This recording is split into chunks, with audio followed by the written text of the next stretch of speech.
ठीक है, हम लोगों ने सर्कुलर डायनामिक्स में उसको circular kinematics and circular dynamics हमारे दो पोर्शंस थे। ठीक है, तो सर्कुलर काइनेमेटिक्स को मैंने काइनेमेटिक्स में डिस्कस किया था और डायनामिक्स का जो पार्ट है वो डिफरेंट डिफरेंट तरीके से हमने डिस्कस किया है। थोड़ा सा लॉज ऑफ मोशन में डिस्कशन हुआ था, थोड़ा सा हमारा वर्क एनर्जी पावर में डिस्कशन हुआ था ड्यूरिंग मोशन वर्टिकल सर्कल।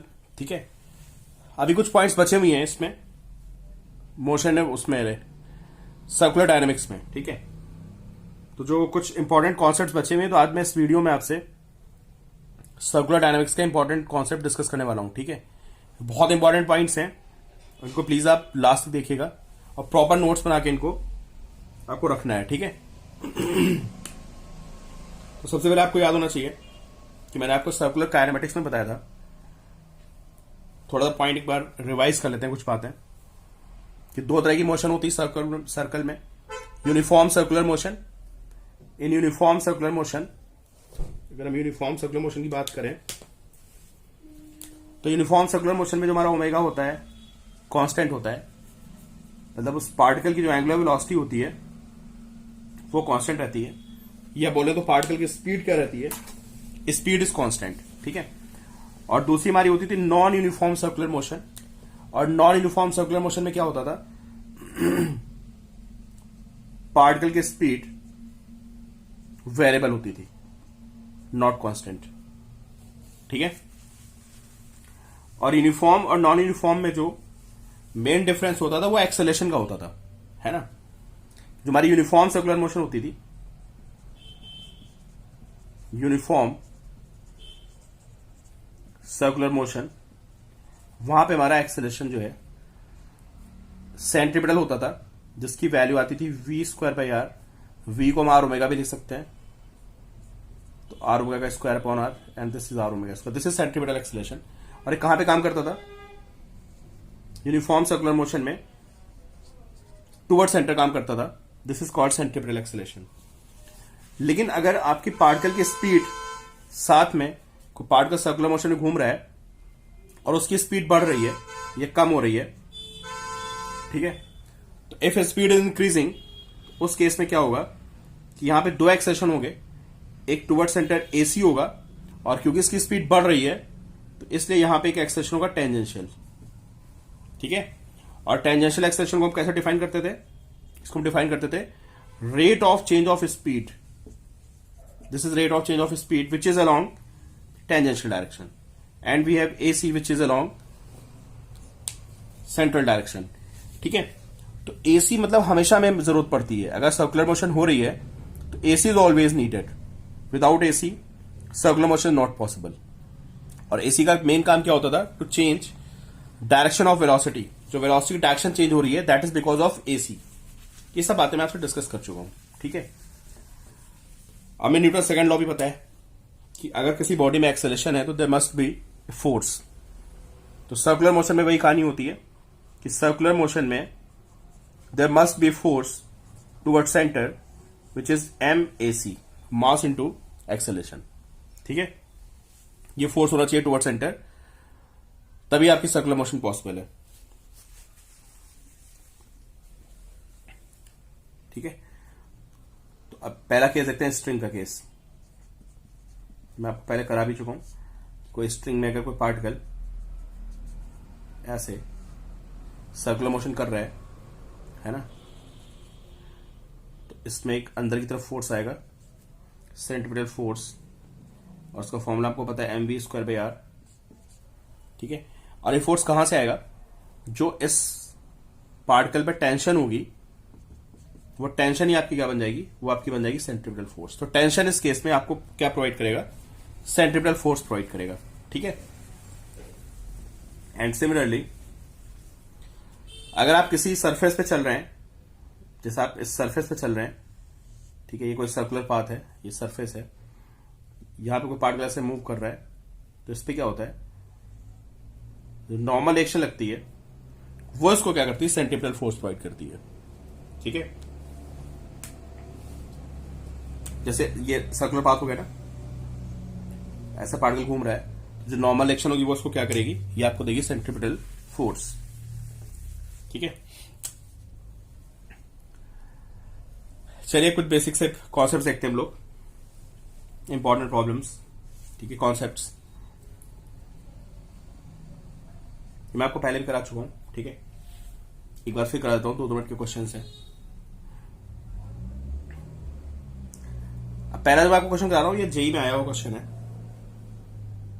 देखिए यहां पे एक ब्लॉक है of mass M and the block of mass M, 2 strings हैं, ठीक है, एक स्ट्रिंग ये है, एक स्ट्रिंग है, दिस इज सेंटर। हमने यहां से पढ़े इसको ओमेगा से घुमा दिया, पूरे सिस्टम को ऐसे घूम रहा है, ये सर्कुलर मोशन कर रहा है और ये भी सर्कुलर मोशन कर रहा है, ठीक है। This length is L and this length is L. अभी हमें बताना क्या, आपको वीडियो पॉज करना है, आप सॉल्व कर सकते हैं, ठीक है। आपको बताना है कि जो यहां पे टेंशन होगी इन दिस स्ट्रिंग और जो यहां पे टेंशन होगी इन दिस स्ट्रिंग, तो what is T1 by T2, ठीक है। इसका आपको आंसर निकालना है। चलिए देखिए, पहले मैं स्मॉल एम को पकड़ता हूं। That 2 different strings, they must have different tensions, है ना, उनमें टेंशन डिफरेंट होगी। अगर स्ट्रिंग सेम होती है तो उनमें टेंशन सेम होती है, लेकिन स्ट्रिंग डिफरेंट होती है तो उसमें टेंशन डिफरेंट होती है। तो ये स्ट्रिंग हो गई, यहां पे एक टेंशन आएगी away from the body, this is T1, और यहां तक टेंशन आएगी, दिस इज T2। ये इसका FBD हो गया, T1 T2, ठीक है। अगर मैं इसकी बात करूं ऑफ दिस मास, तो इस पे टेंशन T2 है, ठीक है। ये सर्कल में घूम रहा होगा, सर्कल में घूमने के लिए इसको एक नेट फोर्स चाहिए toward centre, and that force is T1 minus T2। तो T1 minus T2 is equal to, अब देखिए फॉर्मूला क्या होता है हमारे पास, अब मुझे ओमेगा दिया हुआ है, तो सेंट्रीपिटल फोर्स के 2 फॉर्मूले आते हैं, mv²/r। अगर मैं v को r ओमेगा लिख दूं तो this is mr omega square, ठीक है। तो mv²/r भी फॉर्मूला चलेगा जब आपको स्पीड गिवन होगी, और mr ओमेगा स्क्वायर भी चलेगा जब आपको ओमेगा गिवन होगा, ठीक है। तो this is T1, this is T2, जो T1 माइनस T2 होगा, this is m l omega square. This length is l, ये सेंटर हो गया, तो m l ओमेगा स्क्वायर। इसको कौन घुमा रहा है, इस वाले m को कौन घुमा रहा है, इसको T2 घुमा रहा है। तो T2 क्या करेगा, इसको जो T2 टेंशन होगा वो इसको सेंट्रीपिटल फोर्स देगा, and T2 is equal to m into 2l into omega square. Why 2l, this l plus this l मिला के कितना होगा 2l, m into 2l into omega square. Divide मार देते हैं दोनों को, जेई में भी आया हुआ, नीट में भी आया क्वेश्चन है, डिवाइड मारते हैं। तो T1 by T2 minus 1 is equal to 1/2 and T1 by T2 is 3/2। ये टेंशन आ गई, ठीक है।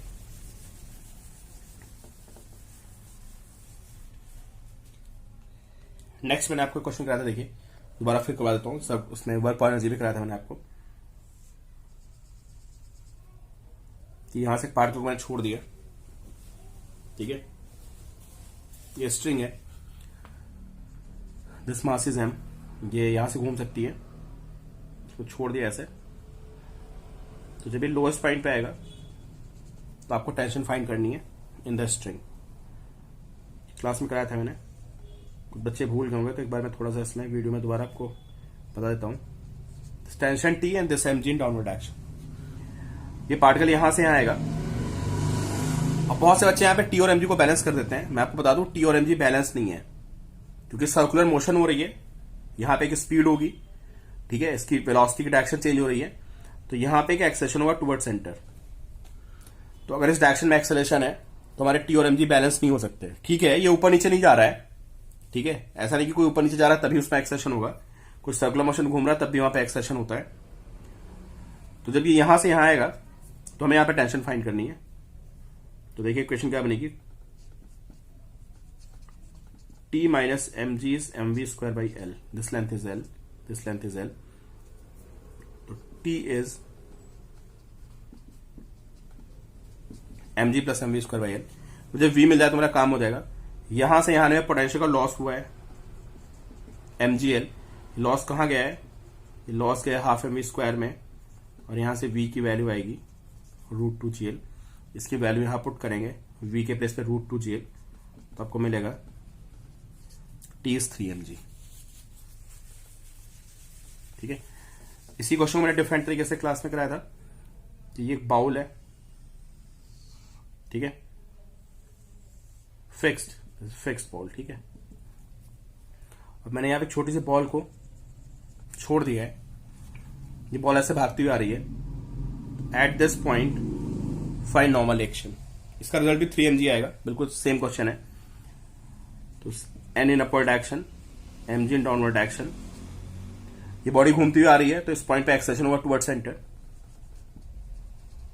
तो n minus mg is mv square by l, तो n is mg plus mv square by l। मुझे v मिल जाए तो मेरा काम हो जाएगा। यहां से आने में पोटेंशियल का लॉस हुआ है, विच इज mgl। अगर मैं लेंथ को l लिख देता हूं, this length l, this length l, ये लॉस कहां गया है, हाफ mv स्क्वायर में गया है, तो यहां से v इज √2gl। तो मैं इसकी वैल्यू पुट करूंगा, तो n इज इक्वल टू कितना आ जाएगा, 3mg। Normal action is equal to thrice of weight of the object. Okay, अब देखिए अगला क्वेश्चन बहुत इंपॉर्टेंट है, टर्निंग ऑफ व्हीकल।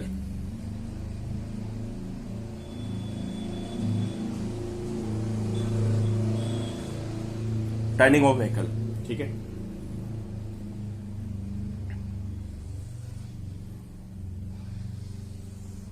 कोई व्हीकल यहां पे टर्न हो रहा है, कॉन्सेप्ट है बेसिकली, ठीक है। ऐसे ये आपके स्कूल में बहुत पूछता है, v स्पीड से और 10 रेडियस इज r, ठीक है। जो व्हीकल जब टर्न हो रहा होता है ना, तो उसको टर्न होने के लिए एक सेंट्रीपिटल फोर्स की जरूरत पड़ती है। इसको क्या मतलब, जो भी टर्न हो रहा है उसको एक सेंट्रीपिटल फोर्स की जरूरत होती है टुवर्ड सेंटर, है ना। तो इस केस में जो उसको सेंट्रीपिटल फोर्स है वो कहां से मिलेगा, जो ग्राउंड के बीच में और टायर के बीच में जो फ्रिक्शन है वो इसको क्या प्रोवाइड करेगा, सेंट्रीपिटल फोर्स, ठीक है।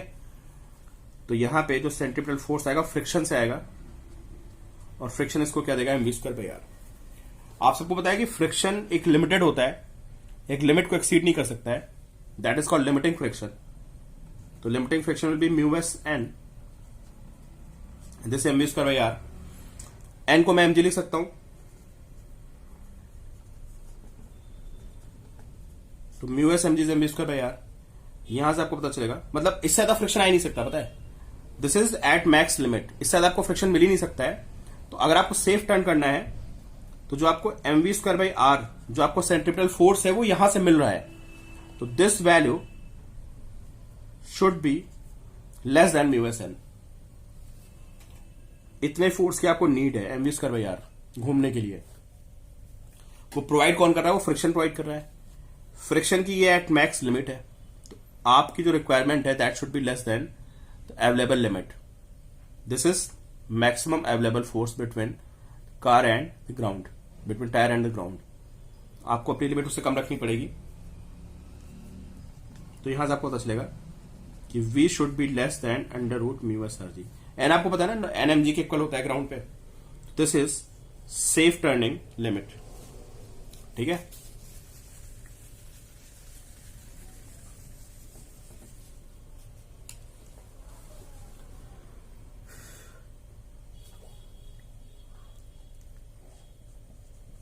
Then we have turning of cycle, ठीक है। देखिए भाई,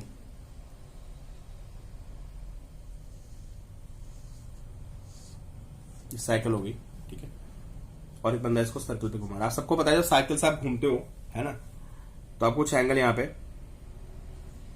साइकिल को बेंड करना पड़ता है, ठीक है।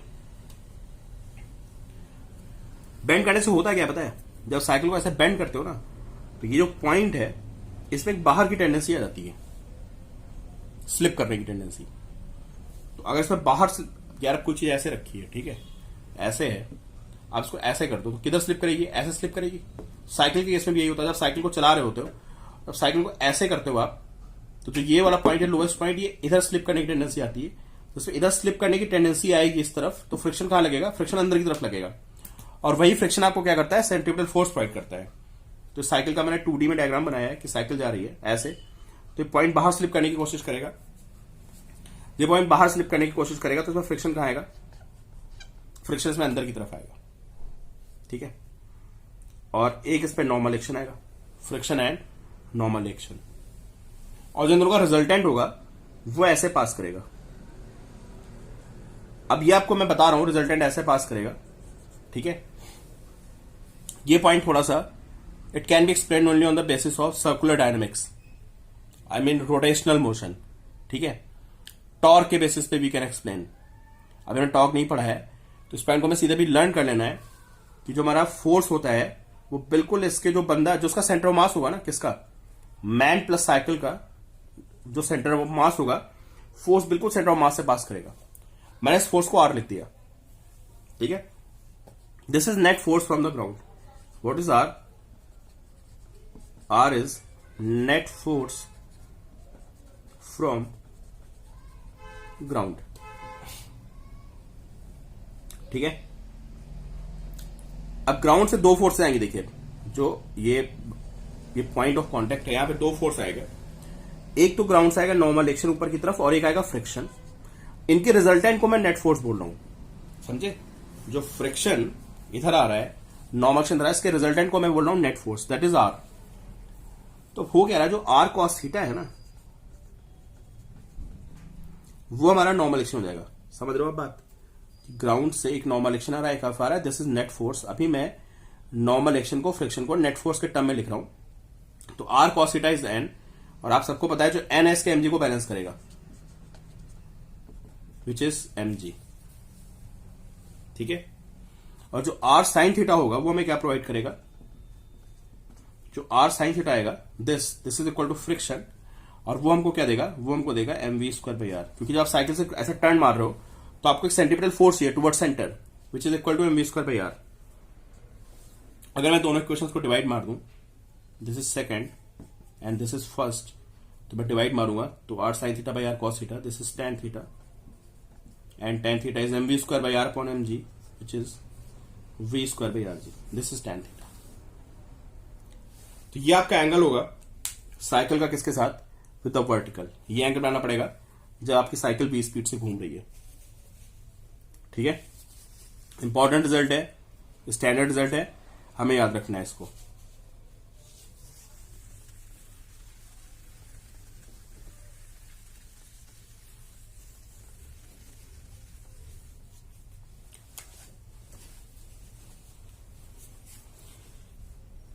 फिर से एक बड़ी इंटरेस्टिंग सी प्रॉब्लम बनती है, कॉइन एंड डिस्क प्रॉब्लम, ठीक है। ये कॉइन एंड डिस्क प्रॉब्लम भी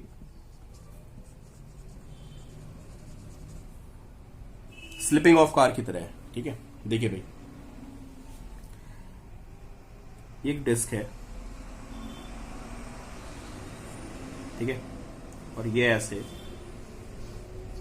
ओमेगा से घूम रही है, स्पीड इज ओमेगा, ठीक है। डिस्क है, मैंने इसको ओमेगा से घुमा दिया, नीचे वो लगा हुआ है मोटर टाइप का, ओमेगा से घूम रही, and there is a coin over disc.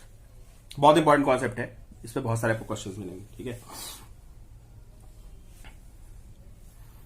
Place at distance are, ये आर डिस्टेंस पे प्लेस्ड है, मैं डिस्क को ओमेगा से घुमा रहा हूं, ठीक है। ये हमारा ओमेगा हो गया। अब आपको बताना है, and friction coefficient is mu S, friction coefficient between the coin, this is coin and disc is mu S. तो आपको बताएगा मैं डिस्क को बहुत धीरे धीरे घुमाऊंगा, ठीक है। अगर मैं डिस्क को बहुत धीरे धीरे घुमाऊंगा तो कॉइन उसके साथ चलेगा ऐसे ऐसे, ठीक है। लेकिन अगर डिस्क को बहुत तेजी से घुमा दिया जाए तो कॉइन उसके ऊपर स्लिप कर जाएगा, साथ नहीं चलेगा, है ना। तो हमें उस ओमेगा की लिमिट फाइंड करनी है, find maximum omega for which coin can stay over disc, ठीक है। कि ये कॉइन जो है डिस्क के ऊपर रहेगा, इससे गिरेगा नहीं, तो हमें वो मैक्सिमम ओमेगा की वैल्यू बतानी है, ठीक है। तो अभी आप ग्राउंड पे खड़े हो, ग्राउंड पे खड़े होकर आप इस कॉइन को देख रहे हो, तो तो आपको पता है स्लिपिंग क्यों होगी? स्लिपिंग इसलिए होगी क्योंकि इसको घुमाएगा कौन? इस कॉइन को घुमाएगा फ्रिक्शन। और फ्रिक्शन के बारे में आप सबको पता है कि फ्रिक्शन की एक लिमिटिंग वैल्यू होती है म्यूएस एन, उससे ज्यादा फ्रिक्शन नहीं आ सकता है। तो ऐसा नहीं कि आप इसको बहुत तेजी से घुमा दोगे, क्योंकि आप जितनी तेजी से घुमाएंगे, उसको घुमाने के लिए आपको, भाई अब ये तो सेंट्रीपिटल फोर्स का फॉर्मूला होता है एम आर ओमेगा स्क्वायर या M we square by are. तो अगर आप ओमेगा को बढ़ाओगे, ज्यादा एंगुलर स्पीड होगी आपकी, तो आपको ज्यादा फोर्स चाहिए होगा। ये मिलेगा कहां से? ये मिलेगा आपको कहां से? फ्रिक्शन से मिलेगा। और फ्रिक्शन की मैक्सिमम वैल्यू कितनी होती है? Mu S N. तो ये आपकी रिक्वायरमेंट है, और इस रिक्वायरमेंट को कौन पूरा कर रहा है? फ्रिक्शन पूरा कर रहा है। तो आपकी रिक्वायरमेंट जो है वो फ्रिक्शन की मैक्सिमम वैल्यू से कम होनी चाहिए। तो कहने का मतलब है कि अगर एम आर ओमेगा स्क्वायर, जो कि आपकी रिक्वायरमेंट है फॉर टर्निंग, अगर ये लेस देन इक्वल टू है व्हाट? Mu S N. ठीक है, म्यू एस एन क्या हो गया हमारा? Maximum available friction. तो ये बचा रहेगा। तो दिस इज लिमिट। ठीक है, M R omega square should be less than equal to mu N. तो यहां पे वैल्यू पुट करते हैं, तो less than mu S M G, M से एम कट जाएगा। Omega should be less than under root what? M से M कटेगा, mu S G by R. Omega should be less than under root mu S into G upon R. ठीक है, ये बहुत important concept है, इसको ध्यान रखिएगा।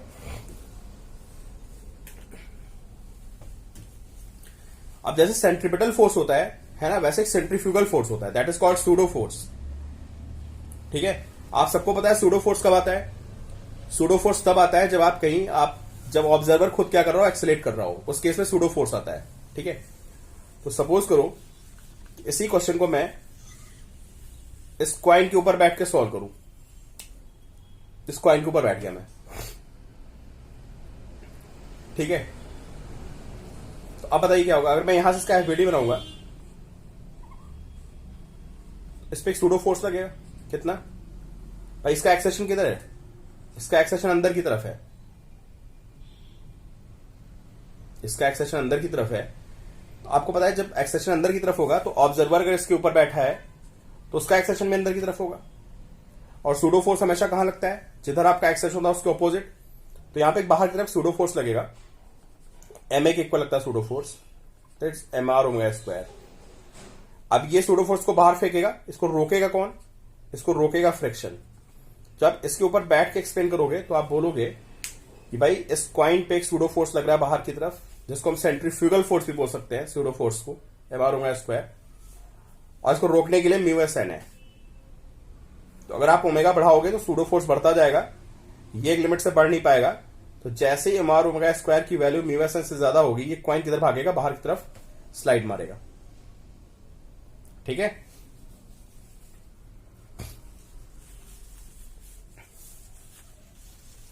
तो इसको आप ऐसे भी समझा सकते हो। तो ऑलमोस्ट ये केस वैसे ही होगा जैसा हमारा टर्निंग ऑफ व्हीकल वाला केस था। ठीक है,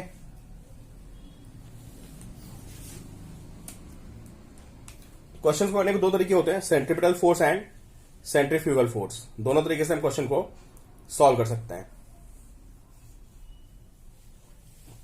ठीक है, देखिए एक बहुत इंपॉर्टेंट क्वेश्चन है, ये भी एक बार जेई में पूछा गया। देखिए डिस्क,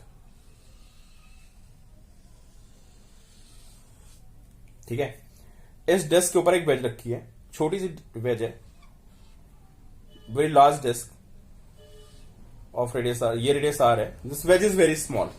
ठीक है, वेज की डायमेंशंस क्या है? बहुत ही कम है। हाँ, एंगल मुझे पता है, this angle is theta and this wedge is fixed, this wedge is fixed over disc. ठीक है, and there is object of mass M. ठीक है, अभी मैं डिस्क को घुमाना है, ठीक है, और डिस्क को घुमाने के बाद जो ये पॉइंट ऑब्जेक्ट रखा हुआ है, समझे, जो ये पॉइंट ऑब्जेक्ट है, मुझे इस पॉइंट ऑब्जेक्ट को रेस्ट पे रखना है। आप सोचो अगर डिस्क रुकी हुई है और मैं इसके ऊपर, समझ रहे हो आप, ये दिस इज फ्लैट सरफेस, इसके ऊपर एक वेज है, वेज के ऊपर एक पॉइंट रखा हुआ है, एन ऑब्जेक्ट रखा हुआ है, तो ये नीचे स्लाइड कर जाएगा। अभी मुझे इसको ओमेगा से घुमाना है डिस्क को, और ओमेगा से घुमा के मुझे इस ऑब्जेक्ट को इस वेज के ऊपर रोक लेना है।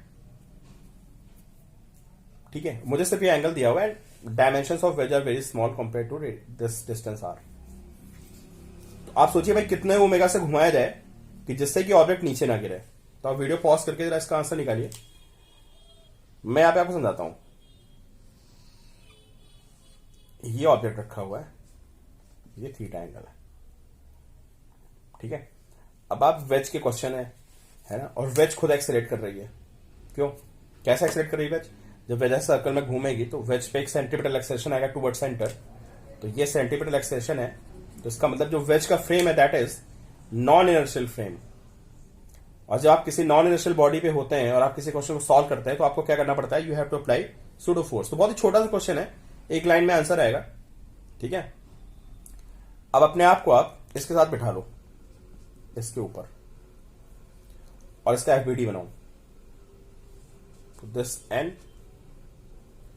This mg, there is no friction and there is pseudo force. भाई वेज का एक्सेशन इधर है, आप वेज के ऊपर बैठे हो, आपका एक्सेशन भी अंदर की तरफ है, तो आप जिस बॉडी को देखेंगे उस पर सूडो फोर्स आएंगे बाहर की तरफ, तो there is pseudo force ma, where a is r omega square. क्यों? जो हमारा सेंटीमीटर एक्सेशन होता है उसके दो फॉर्मूले होते हैं ना यार, वी स्क्वायर बाय आर, अभी बताया था आपको, वी स्क्वायर बाय आर भी होता है और आर ओमेगा स्क्वायर भी होता है। इतने फोर्सेस आ गए, एन का तो कोई रोल नहीं है इसको ऊपर नीचे ले जाने में। mg साइन थीटा इसको नीचे ला रहा है, पता है, जो mg साइन थीटा है उसको नीचे ला रहा है, और जो mr omega square cos theta है इसको ऊपर ले जा रहा है। तो इसका मतलब जो ये एंगल थीटा है ना, तो ये mr omega square pseudo force है, इसका ये कंपोनेंट। तो बात ये है कि अगर mr omega square cos theta की value equal to mg sine theta हो गई तो ये इसको यहां पे रोक लेगा, समझे। तो ये ऐसे डिस्क घूमती रहेगी, वेज उसके साथ घूमती रहेगी, ब्लॉक इस पर रुका रहेगा। तो यहां से you can find omega which is under root G tan theta by R, I guess this is answer, G tan theta by R. इतने ओमेगा से घुमाओगे तो इसके ऊपर क्या करेगा, ये रुक जाएगा उसके ऊपर, ठीक है। तो सेंट्रीफ्यूगल फोर्स हो गया एक तरह से, जो बाहर की तरफ लग रहा है, ठीक है।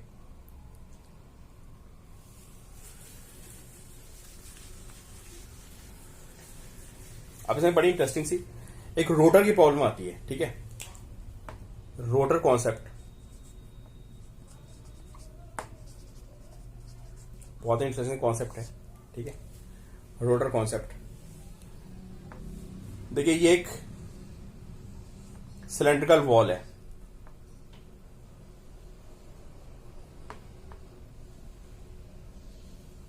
ये सिलेंड्रिकल वॉल, और मैंने इस वॉल को ऐसे घुमा दिया ओमेगा से करके, समझ, अंदर से खाली है, बाहर अंदर से पूरी खाली है, ठीक है। और मैंने इसको ओमेगा से बड़े घुमा दिया, ठीक है। एक बंदा यहां पे गया, ठीक है, और वो यहां पे खड़ा हुआ पहले वॉल पे, और पहले अपने हाथ लगाया उसने ऐसे, पीछे सपोर्ट लिया उसने हैंड से, समझ गए, स्पाइडरमैन की तरह।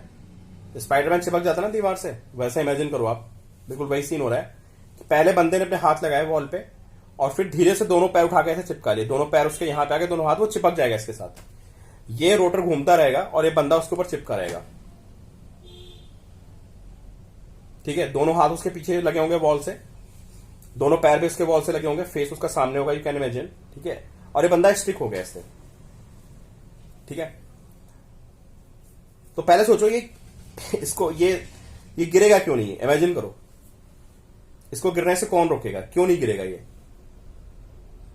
थोड़ा वीडियो पॉज करो, अपने आप एफबीडी बनाओ और ये सब बातें दिमाग में लाओ कि कैसे रुक रहा है, कैसे घूम रहा है, क्या हो रहा है, ठीक है। मैं आप एक्सप्लेन करता हूं, ठीक है। और देखो आपका इमेजिनेशन मेरे उस एक्सप्लेनेशन से मैच खा रहा है नहीं खा रहा है, ठीक है। तो बंदे को मैं रिप्लेस करता हूं with block, block, this radius is R, ये ओमेगा से घूम रहा है, तो उस पर कौन कौन से फोर्सेस आएंगे, एक तो इस पर नॉर्मल एक्शन आएगी अंदर की तरफ, एक इस पर mg आएगा नीचे की तरफ, और एक फ्रिक्शन लगेगा ऊपर की तरफ, पता है, वही तो रोकेगा उसको यार, जो बॉडी वेट इसका नीचे गिरा रहा है, तो उसके बॉडी वेट को बैलेंस करने के लिए कोई फोर्स चाहिए ना, समझे? तो जब ये घूमेगा तो जो एन होगा ना, एन इसको प्रोवाइड करेगा क्या, जो उसको घूमने के लिए इस सिलेंडर के साथ ही चिपका हुआ है, इसको एक सेंटीमीटर फोर्स चाहिए टुवर्ड सेंटर, तो वो प्रोवाइड करेगा एन। तो N is equal to M R and omega square. R is radius of the circle. तो ये हमारी हॉरिजॉन्टल की कहानी हो गई। हॉरिजॉन्टल में जो फोर्सेज हैं वो बैलेंस नहीं है, there is a force toward centre, ठीक है। N is M R omega square. अब ये नीचे गिर रहा है, कौन गिरा रहा है इसको? एम जी नीचे गिरा रहा है। रोक कौन रहा है? फ्रिक्शन रोक रहा है इसको, ठीक है।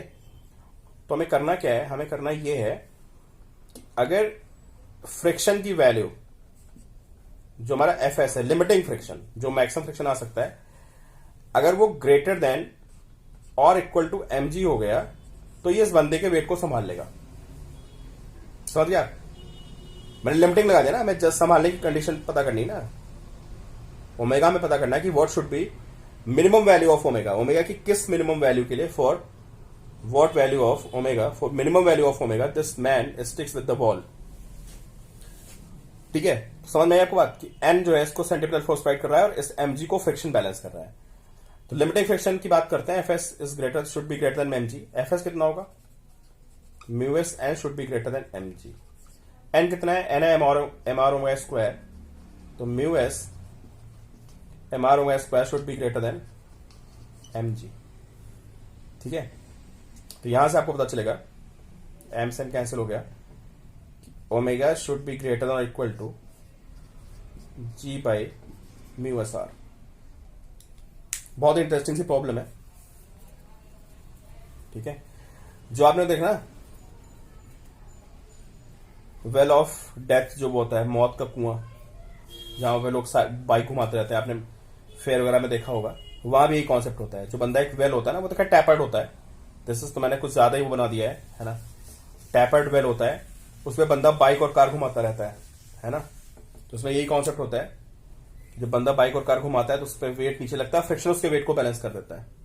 तो रोटर का कॉन्सेप्ट से आप उस बात को भी समझा सकते हैं कि मैन मौत के कुएं में कैसे बैलेंस होता है। ऐसे होता है टैपर्ड टाइप का, ऐसे ऐसे, और बंदा यहाँ पे साइकिल से ऐसे घूमता रहता है, ठीक है।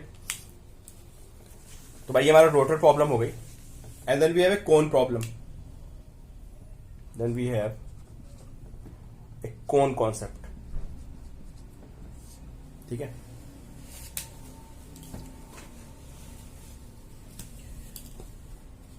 देखो भाई कोन कॉन्सेप्ट में क्या है कि हमारे पास एक कोन है, कोन, मैंने यहां पे एक पार्टिकल को रखा अंदर कोन के, समझे, और ऐसे उसको हिट मार दिया, समझे। हॉरिजॉन्टली उसको मैंने ऐसे एक इंपल्स दे दिया, समझे आप। इमेजिन करो कि ऐसे कोन है, कोन के अंदर एक पार्टिकल रखता हूं मैं, उसको हॉरिजॉन्टल एक इंपल्स देता हूं, ऐसे ऐसे हिट मारता हूं, ऐसे। तो मैं उसको हिट मारूंगा तो ये ऐसे सर्कल में घूमने लगेगा, ऐसे ऐसे। समझ गए? ये पार्टिकल है भाई। अगर मैं ऐसे छोड़ दूंगा तो क्या होगा बताओ? अगर मैं पार्टिकल को छोड़ूंगा तो इट विल स्लाइड, ऐसे स्लाइड कर जाएगा। अभी मैंने इसको एक वेलोसिटी भी दे दी, समझे।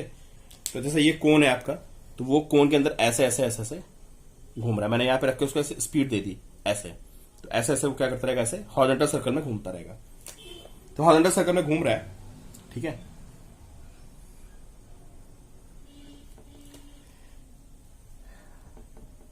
This angle is theta,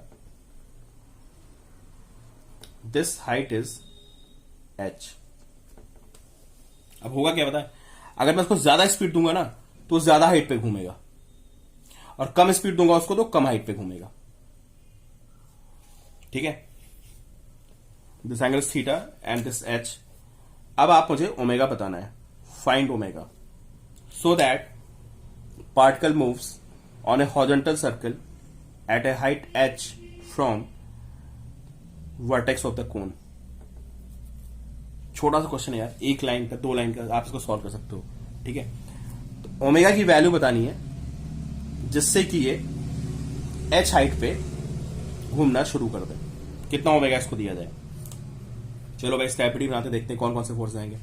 please आप इसको पॉज करके अपने आप एफपीटी बनाइए और सोचिए कि क्या होगा। This mg in the downward action, this normal action, smooth, there is no friction. अब फोर्सेस को रिजॉल्व करना है। सब आप सारे बच्चे लॉ ऑफ द मोशन पढ़ चुके हैं, आपको पता है फोर्सेस को हम कैसे रिजॉल्व करते हैं। फोर्सेस को हम रिजॉल्व करते हैं along the direction of acceleration, अगर आप भूल रहे हो तो इसलिए मैं आपको एक्सप्लेन कर रहा हूं, and perpendicular to the direction of acceleration. तो बताइए जब ये सर्कल में ऐसे घूम रहा होगा ऐसे ऐसे, तो इसका एक्सेलेरेशन किधर होगा, ऐसे होगा ना, टुवर्ड सेंटर। इसका मतलब जो एक्सेलेरेशन है एट दिस पॉइंट, ये एक्सेलेरेशन इधर है। तो हम फोर्सेस को इधर रिजॉल्व करेंगे और इधर रिजॉल्व करेंगे। तो जब मैं इधर रिजॉल्व करूंगा तो मुझे mg को रिजॉल्व करने की जरूरत ही नहीं है। जब मैं इधर रिजॉल्व करूंगा तो मुझे n को रिजॉल्व करना पड़ेगा। ठीक है, ये एंगल आपका थीटा है, दिस एंगल इज थीटा, तो ये एंगल पे आपका थीटा होगा, एंड दिस n, तो ये 90 माइनस थीटा आएगा, this will B n sine theta. भाई ये थीटा तो ये थीटा, ये 90 minus theta, and this theta, and this will B n cos theta.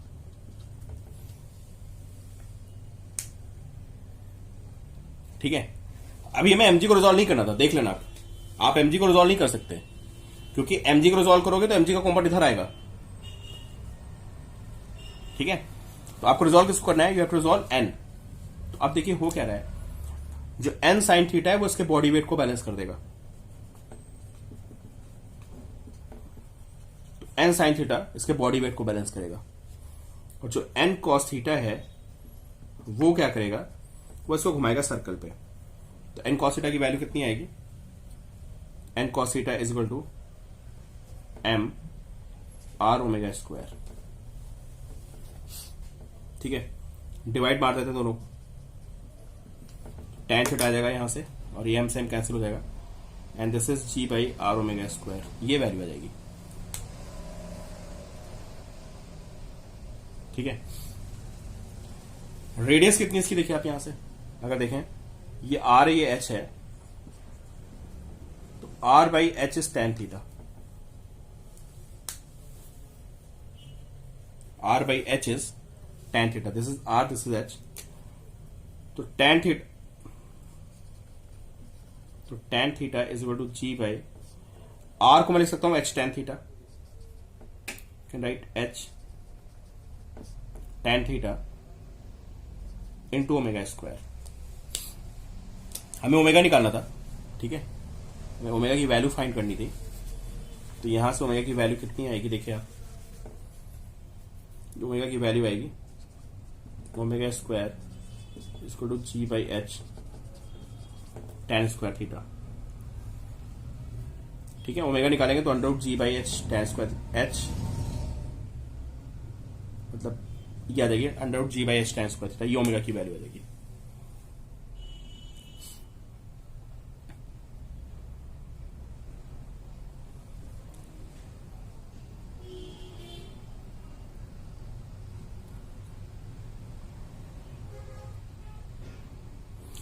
तो उल्टा आ गया, मैं आपको उल्टा बोल गया था। एच कम होता जाएगा तो ओमेगा बढ़ता जाएगा। ठीक है, प्लीज उसको सेंटेंस को करेक्ट कर लीजिए। मैंने आपको शुरुआत में बोल दिया था जितना ज्यादा ओमेगा होगा उतना ज्यादा एच होगा, बट यहां से omega inversely proportional to H आ रहा है। G is constant, tan theta is constant. ठीक है, तो omega is inversely proportional to under root H.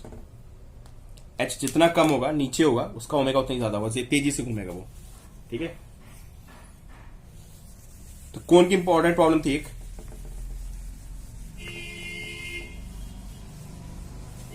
कौन कॉन्सेप्ट। ठीक है, फिर कहता है कॉनिकल पेंडुलम का कॉन्सेप्ट।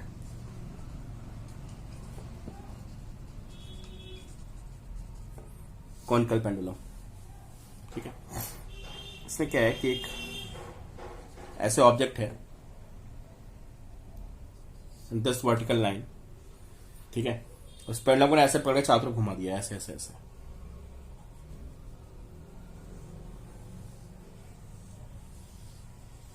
ये ऐसा चक्कर लगा रहा चारों तरफ। ठीक है, इसको बोलते हैं conical pendulum. This mass is m, ठीक है, this length is l and this angle is theta. समझे, ऐसा पकड़ के मैंने यहां से, ये दिस इज, यहां से पकड़ के ऐसे मैं इसको चारों तरफ सर्कल में घुमा रहा हूं। This l and this theta this m. ठीक है, अब ये इसका टाइम पीरियड फाइंड करना है। ठीक है, तो अब देखो भाई, इस पे पहले फोर्सेस देखते हैं, कौन कौन से फोर्सेस हैं। मतलब आप पहले ये बताओ इसको बैलेंस कौन कर रहा है, इसको सेंट्रीपिटल फोर्स कौन दे रहा है, और जब ये सब बातों का एनालिसिस करोगे तो उसका टाइम पीरियड भी मिल जाएगा। ठीक है, कौन कौन सी फोर्सेस बताइए इस पे। एमजी है डाउनवर्ड डायरेक्शन में, ये कौन सी फोर्स है, टेंशन। अभी बॉडी ऐसे सर्कल में घूम रही है तो भाई इसमें एक एक्सेशन होगा, किधर होगा, टुवर्ड सेंटर। एक एक्सेशन आएगा टुवर्ड सेंटर, अंदर की तरफ एक्सेशन आएगा दिस टुवर्ड सेंटर।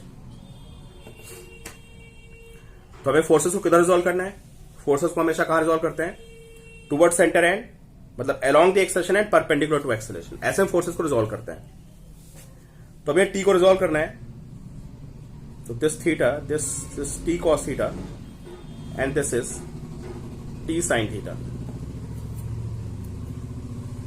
तो वर्टिकल में तो बैलेंस है बॉडी, इधर एक्सेलरेशन है, तो t cos theta is equal to m g, ये इसको बैलेंस कर रहा है।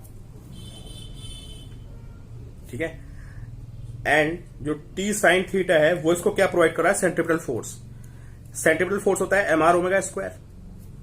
तो अगर ये एल है, ये थीटा है, तो दिस अगर ये एल है and this angle is theta, तो this will be L sine theta. तो radius is L sine theta. Okay, this radius of the circle is L sine theta. तो फॉर्मूला होता है एम आर ओमेगा स्क्वायर, तो M R के place पे L sine theta into omega square. Divide मारते हैं, T से T cancel होगा, सेकेंड बाई 1 करते हैं। ठीक है, साइन थीटा कैंसिल हो जाएगा। ठीक है, तो उसको मैं डिवाइड कर दूं तो टी से टी कट जाएगा, इधर आएगा कॉस थीटा, इधर एम से एम कटेगा, and this is g upon l omega square. ठीक है, तो ओमेगा कितना आएगा, ओमेगा आएगा under root g by l cos theta, this is omega. ठीक है, अब मुझे फाइंड क्या करना था, टाइम पीरियड फाइंड करना था। ओमेगा होती है एंगुलर स्पीड, एंगुलर स्पीड होती है एंगल अपॉन टाइम। तो एक राउंड लगाने में कितना एंगल घूमता है पार्टिकल, 2 पाई। एक राउंड लगाने में जो एंगल होता है 2 पाई होता है, और जो टाइम होता है वो 1 टाइम पीरियड होता है। ये याद रखिएगा, बहुत ज्यादा हम फॉर्मूला यूज करने वाले हैं, समझे भाई। एक राउंड में जो एंगल होता है 2 पाई और टाइम होता है 1 टाइम पीरियड, तो T is 2 pi by omega. Omega हम लोग अभी निकाल चुके हैं, तो जब हम यहां पे ओमेगा की वैल्यू पुट करेंगे, तो ओमेगा की वैल्यू पुट करने पे हमें टाइम पीरियड की वैल्यू मिल जाएगी। ठीक है, तो कॉनिकल पेंडुलम का केस था, बहुत इंपॉर्टेंट केस। ठीक है, अब एक और बहुत इंपॉर्टेंट क्वेश्चन है, आप आंसर देना मुझे। ये एक बंदा है ऐसे एक पाथ पे जा रहा है, ठीक है, बाइक है इसके पास। ठीक है, एक बार वो बंदा ए पॉइंट पे है, एक बार ये क्वेश्चन है बेसिकली, ठीक है, बाकी सारे तो हमारे कॉन्सेप्ट चल रहे थे। ये बी पॉइंट पे, और फिर वो बंदा सी पॉइंट पे आता है, at point c. This speed is constant, speed is constant, उस बंदे की स्पीड कांस्टेंट है। ठीक है, तो आपको बताना है कि नॉर्मल एक्शन कहां पे कम होगी, कहां पे ज्यादा होगी। एट ए बी एंड सी, तीनों पॉइंट्स में मुझे कंपेयर करना है नॉर्मल एक्शन के बारे में, कहां पे नॉर्मल एक्शन कम होगी, कहां पे ज्यादा होगी। ठीक है, चलो भाई आप आंसर निकालो, ये क्वेश्चन मैं क्लास में करवाया हुआ है आपको। ठीक है, ए पॉइंट देखते हैं normal action and mg. B point पे देखते हैं नॉर्मल एक्शन एंड एमजी, और सी पॉइंट पे देखते हैं नॉर्मल एक्शन एंड एमजी। अब देखो ए और बी पे भले उसकी स्पीड कांस्टेंट हो, है ना, स्पीड इज कांस्टेंट, मैंने आपको मेंशन कर दिया है। ए और बी दोनों पॉइंट्स पे स्पीड इज कांस्टेंट, ठीक है, बट ए और बी दोनों पॉइंट्स पे मोशन एक्सेलरेटेड है। ए और बी दोनों पॉइंट्स पे मोशन एक्सेलरेटेड है, क्योंकि सर्कल में घूम रहा है, और सर्कल में घूम रहा है तो देयर मस्ट बी एक्सेलरेशन। और एक्सेलरेशन किधर होता है, toward centre of the circle. तो अगर ये ऐसे घूम रहा है तो एक्सेलरेशन किधर आएगा, टुवर्ड सेंटर ऑफ सर्कल। ये ऐसे घूम रहा है तो एक्सेलरेशन किधर आएगा, टुवर्ड सेंटर ऑफ सर्कल। यहां पे फ्लैट पाथ पे चल रहा है, तो यहां पे कोई एक्सेशन नहीं है। तो अगर इसमें एक्सेशन अंदर की तरफ है तो इसको मतलब जो फोर्सेज हैं वो बैलेंस नहीं होंगी। भाई ऐसा ना हो कि आप एमजी और एनए को बैलेंस कर दो, आपको लगे यार ऊपर नीचे तो जा नहीं रहा है। बहुत से बच्चे सोचते हैं कि ऊपर नीचे नहीं जा रहा तो एक्सेलरेशन नहीं है।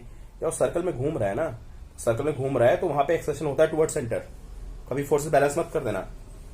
तो ये लॉ ऑफ मोशन की नॉर्मल सी इक्वेशन कि एमजी और एनए का जो डिफरेंस होगा, भाई ऑब्वियस बात है एमजी ज्यादा होगा, तो MG minus NA is equal to M A C. तो एनए कितना आएगा, MG minus M A C, मतलब MG minus M we square by are. ये रेडियस आर है इसकी रेडियस भी आर है, दोनों रेडियस सेम है। Now come to point B. अब यहां पे एक्सेशन अंदर की तरफ है तो एनबी को ज्यादा होना पड़ेगा, तो NB minus mg is m we square by are. तो यहां से एनबी कितना आएगा, NB is mg plus m we square by r. And at point c अगर बात करें तो सी पॉइंट पे तो बैलेंस है, तो एनसी इज एमजी, कोई एक्सेशन नहीं है। तो देख लो सबसे ज्यादा नॉर्मल एक्शन कहां पे आ रही है, बी पे आ रही है, उससे कम सी पे आ रही है, और सबसे कम जो नॉर्मल एक्शन आ रही है वो ए पे आ रही है। ए पे सबसे कम नॉर्मल एक्शन है। तो ये हमारा ऑर्डर हो गया नॉर्मल एक्शन का ऑर्डर, ए बी सी पे वेरिएशन। ठीक है, अब इसमें बहुत इंटरेस्टिंग सा क्वेश्चन बनता है, समझे। जैसे हमने क्रिटिकल वेलोसिटी में पढ़ा था ना कि हाईएस्ट पॉइंट पे पहुंच के टेंशन जीरो हो जाती है। देखिए बड़ा इंटरेस्टिंग सा क्वेश्चन है। ये सर्कुलर पाथ है, हेमिस्फीयर टाइप का। ठीक है, यहां पे एक बंदा बाइक लेके खड़ा हुआ है। ठीक है, और इसको ऐसे बाइक को स्पीड देनी है जिससे कि हवा में उड़ जाए ये। ठीक है, जिससे कि ये सरफेस को छोड़ दे और ये हवा में उड़ जाए। ठीक है, कौन कौन से फोर्स होंगे, n upward, mg downward and this r. तो क्वेश्चन ये है कि फाइंड, आप सॉल्व करिए, find minimum value of speed so that bike leaves contact with the surface.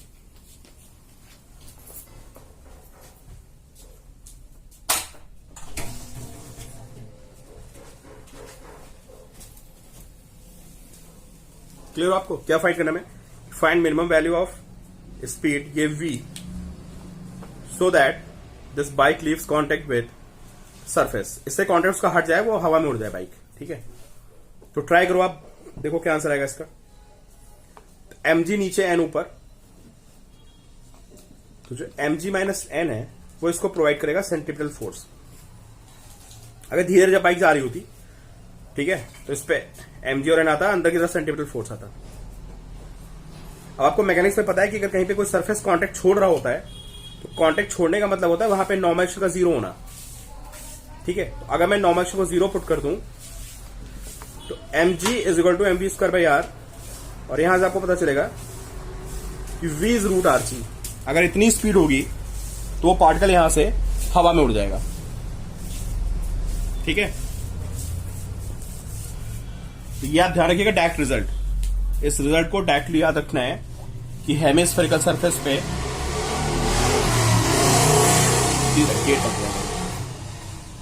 है ना, कि हेमिस्फेरिकल सरफेस पे कांटेक्ट छोड़ने के लिए v should be equal to under root r g और ग्रेटर देन। इससे कम है तो फिर वो साथ आएगा उसके।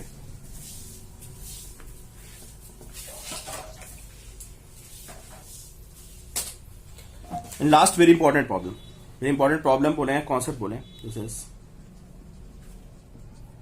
Very important concept. तो शायद मैंने क्लास में पता नहीं कराया नहीं कराया, चलो कोई नहीं, अब देख लो आप। एक बार सारे पॉइंट्स करा देता हूं आपको। हेमिस्फेरिकल सरफेस, ठीक है, यहां पे एक ऑब्जेक्ट रखा हुआ है, धीरे से मैंने वेलोसिटी दी, स्लाइड करता हुआ आएगा और एक पॉइंट पे जाके ये यहां से हवा में उठ जाएगा और फिर ये यहां से ऐसे आके ऐसे प्रोजेक्टाइल बनाता हुआ गिरेगा। ठीक है, तो हमें वो पॉइंट फाइंड करना है जहां पे ये इससे कांटेक्ट छोड़ देगा। मतलब basically we have to find this angle theta. तो फाइंड एंगल थीटा जहां पे कॉन्टेक्ट को इसे छोड़ रहा हो फिर प्रोजेक्टाइल बनाता हो, हवा में आ जाएगा। ठीक है, बहुत इंटरेस्टिंग सी प्रॉब्लम है। मैं आपको हिंट दे रहा हूं, अपने आप ट्राई करो आप, कि जहां पे कॉन्टेक्ट छोड़ेगा वहां पे नॉर्मल एक्शन जीरो हो जाएगी। जहां पे कॉन्टेक्ट छोड़ेगा वहां पे नॉर्मल एक्शन जीरो होगी, और जब पार्टिकल घूमता हुआ आ रहा है तो यहां पे सर्कुलर मोशन होगी। दूसरा मैंने आपको हिंट दे दी कि जहां पे कॉन्टेक्ट छोड़ेगा वहां नॉर्मल एक्शन जीरो होगी, और सर्कुलर मोशन में आ रहा है तो हमें मतलब सेंट्रीपिटल फोर्स की इक्वेशन लिखनी पड़ेगी। और दूसरा पॉइंट, तीसरा पॉइंट ये है कि इसकी पोटेंशियल एनर्जी काइनेटिक में कन्वर्ट हो जाएगी। ठीक है, तो cos थीटा 2/3 आता है, ट्राई करो इसको, रिजल्ट याद कर लो। cos theta is equal to 2/3।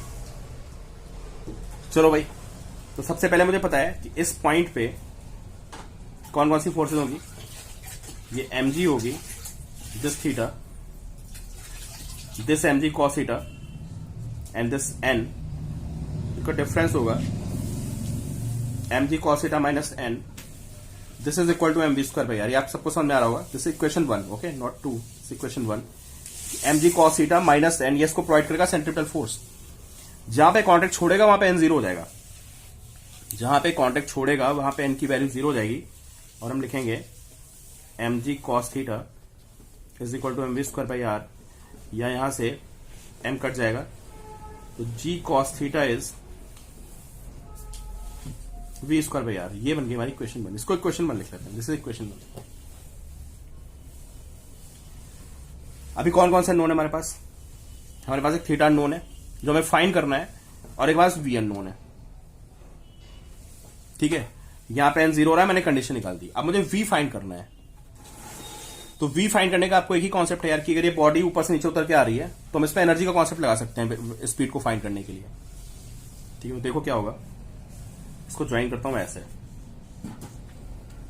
ये इतनी हाइट उतर के आया, दिस हाइट नहीं, जब ये यहां से यहां आया है तो वर्टिकल में इतनी हाइट उतर के आया है। This is r, this is theta, so this value is r cos theta, this value is r cos theta. तो जो ये वैल्यू आएगी वो कितनी आएगी? This will B r minus r cos theta, this is r minus r cos theta. तो इसका loss कितना होगा? इसका लॉस होगा वो होगा mg r minus r cos। This is loss in potential energy. ये लॉस कहां जाएगा? ये जाएगा हाफ mv स्क्वायर। मैं समझ गया आप? यार बॉडी नीचे उतर रही है, आप यहां पे मोमेंटम तो लगा नहीं सकते, आप इंपल्स तो लगा नहीं सकते हो आप। ठीक है, फोर्स इक्वेशन में लिख दी है। तो जब भी कोई बॉडी नीचे उतर के आती है फ्रीली, हमें स्पीड पता करना हो तो एक ही कॉन्सेप्ट है, एनर्जी का कॉन्सेप्ट। तो this is r minus r cos theta. तो loss in potential energy is equal to gain in kinetic energy. ठीक है, यहां से mm कटेगा तो gr 1 minus cos theta is equal to 2 भी इधर कर देते हैं, ये v स्क्वायर की वैल्यू आ गई। This is equation 2। तो यहां से v आ गया, इस v को मैं यहां पुट करूंगा 1 एंड 2 में, तो पूरा v स्क्वायर जाके आप यहां पुट कर दो in equation 1। Putting value of v square from 2 in equation 1, आपको पता चलेगा कि cos थीटा की वैल्यू 2/3 आ गई। ठीक है, तो ये वो एंगल होगा जहां पे बॉडी कांटेक्ट छोड़ देगी। समझे? इस स्फीयर के साथ इसका कांटेक्ट छूट जाएगा। बहुत स्टैंडर्ड वैल्यू है जो आपको रट लेनी है। cos theta is 2/3। ठीक है, और आपको इसकी रेंज भी फाइंड करनी है। आपको पता करना है कि कहां पे गिरेगा प्रोजेक्टाइल पे। Find this range, also find this range. ठीक है, तो एक बड़ा इंपॉर्टेंट क्वेश्चन था इसमें।